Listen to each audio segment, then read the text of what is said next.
नमस्कार मंडळी, मी अनिता स्वागत करते तुमचं एका नवीन व्हिडिओमध्ये। शुभ सकाळ सर्वांना। आणि तर माझा दादू होळी आणि रंगपंचमी एकाच दिवशी साजरा केली, कारण की ग्रहण होतं त्या दिवशी, त्यामुळे मी काय त्याला बाहेर सोडलं नव्हतं आणि मी तर दादूसोबत खेळत होता। असं कलर उधळ ना दाजीसारखा, तसं नाही, हाताने उधळीत असेल। बस बस लावू दे आता बस बस, आधी पुसून काढ आणि थांब, इकडे इकडे आधी।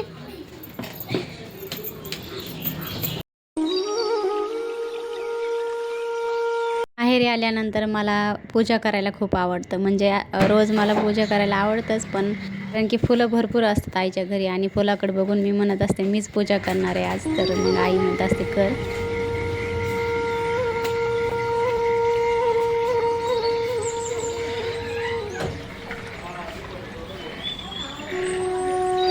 त्यानंतर इथे पोहे बनवले, म्हणजे बाजरीच्या भाकरीचे कुटके भिजवून बनवले होते, तर खूप छान झाले होते। बाजरीच्या भाकरी कडक झाल्या होत्या, तर ते पाण्यात भिजवल्या, त्यानंतर ते पाणी पिळून त्याच्या जसं आपण पोहे बनवतो तसंच बनवले।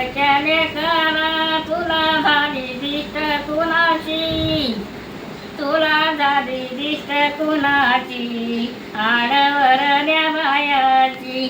सायंकाळच्या वेळेस लाईट गेली होती आणि मस्त असे इथं डोळे बनवले होते आणि खूप छान झाले होते। चला इथेच व्हिडिओ संपवते। व्हिडिओ बघितल्याबद्दल धन्यवाद।